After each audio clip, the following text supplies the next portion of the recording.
जबरदस्त।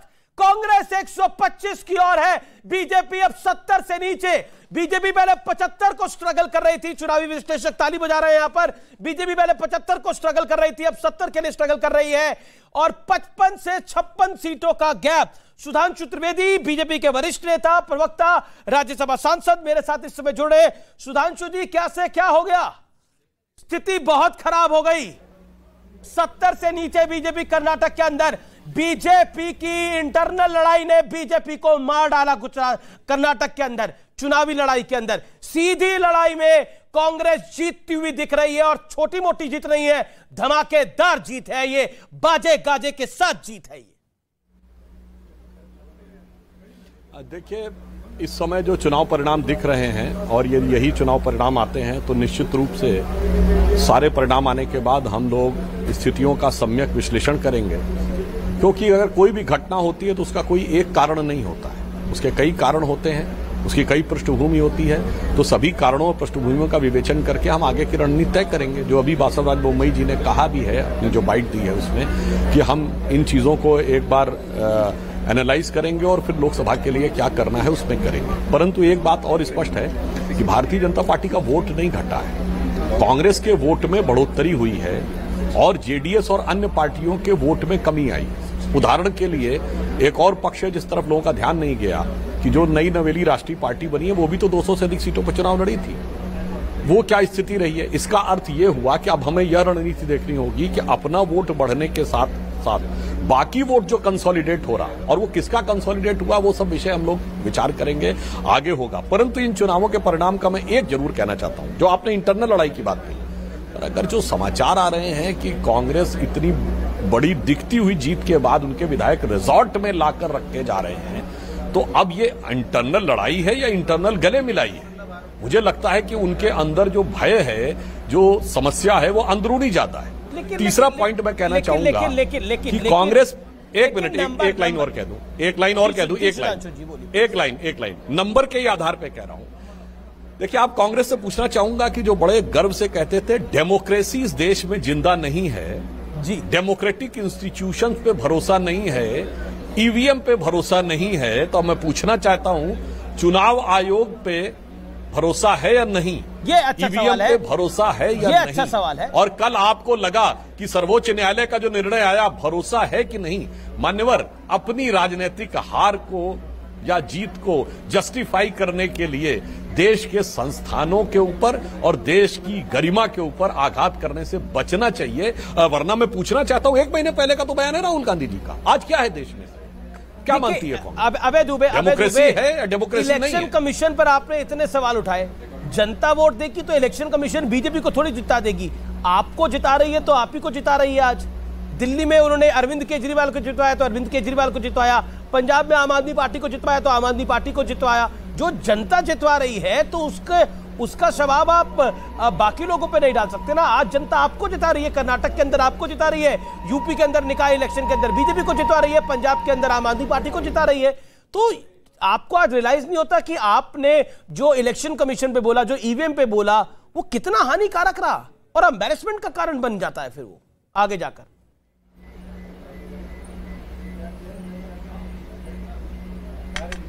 आंतरिक लड़ाई, हाँ आंतरिक लड़ाई थी, मगर कर्नाटका के संसाधनों की लूट की आंतरिक लड़ाई थी, वो राजनीतिक लड़ाई नहीं थी। 40% के कमीशन की, जिसका परिणाम मिल गया। क्या इलेक्शन कमीशन ऑफ इंडिया ने पीपल्स रिप्रेजेंटेशन एक्ट 1951 के सेक्शन 126 में प्रधानमंत्री जी को नोटिस दिया? आचार संहिता के उल्लंघन का उन्होंने बाद में वीडियो जारी किया। 2017 में राहुल जी ने गुजरात चुनाव के समय था तो चैनलों तक पर एफआईआर करा दी थी इसी बिना पर कि आपने समय सीमा प्रचार की खत्म होने के बाद इंटरव्यू क्यों दिए। तब इलेक्शन कमीशन पर सवाल खड़ा होता है। जब ईवीएम की बटन दबाने पर कांग्रेस का बटन दबाने पर वीवीपैट में से बीजेपी का चुनाव चिन्ह बाहर आता है मध्य प्रदेश के भिंड में, तब ईवीएम पर सवाल खड़ा होता है। और ये हमारा नैतिक दायित्व है, हमारा मौलिक दायित्व है। तो अब ईवीएम ने ठीक काम कर दिया भैया, लड़कर। अबे जी देवगन जी, अब ईवीएम ठीक काम कर रही है आज। बिल्कुल, कर्नाटक की जनता ने ठीक काम कांग्रेस को जितवाने की।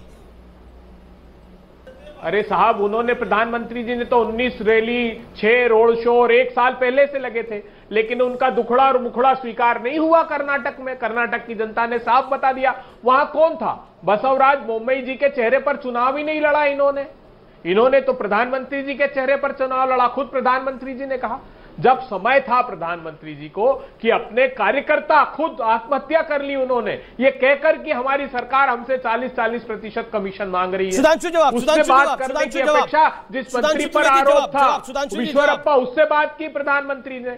तो कर्नाटक में लगा जनता को कि ये तो सत्ता की भूख मिटाने की कोशिश मात्र है।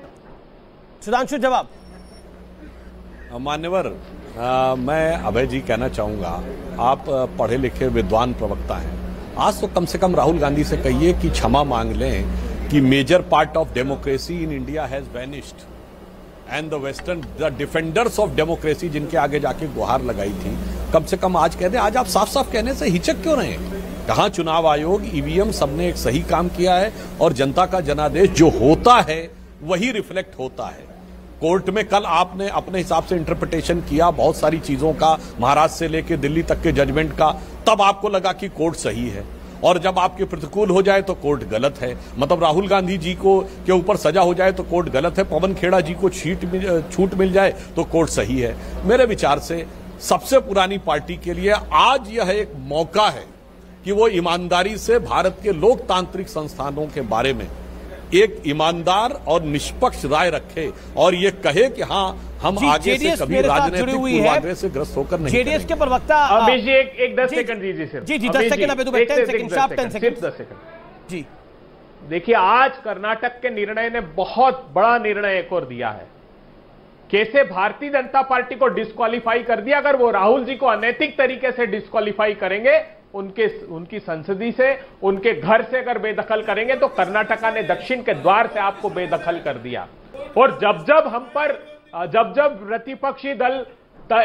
प्रतिपक्षी दलों पर जनता ने दायित्व दिया है, जब तक लोकतांत्रिक संस्थानें गड़बड़ी करेंगे, कांग्रेस पार्टी का नैतिक दायित्व है कि एक बहुत बड़ी खबर आ रही है बीजेपी के विधायकों के बारे में, लेकिन मैं जानकारी मिलने पर पूरी उस खबर को बताऊंगा। लेकिन मैं जेडीएस का रुख करता हूं, जेडीएस के प्रवक्ता का। सर, आपका तो अरमान ही रह गया।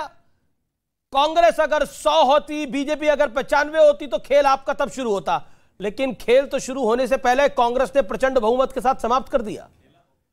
आपके साथ खेला हो गया। एक्चुअली वो क्या जनादेश दिया उसको हम मानना पड़ेगा। आपका बात सच है, लेकिन हमने भी वो, हमारा former chief minister H D Kumaraswamy ने पूरा कोशिश किया और पार्टी को सरकार बनाने के लिए, लेकिन इस बार जनता ने जनादेश दूसरों पार्टी को दे दिया। तो हम आगे विचार करेंगे कैसा क्या हुआ, किस लिए ये हम नहीं लड़ सके।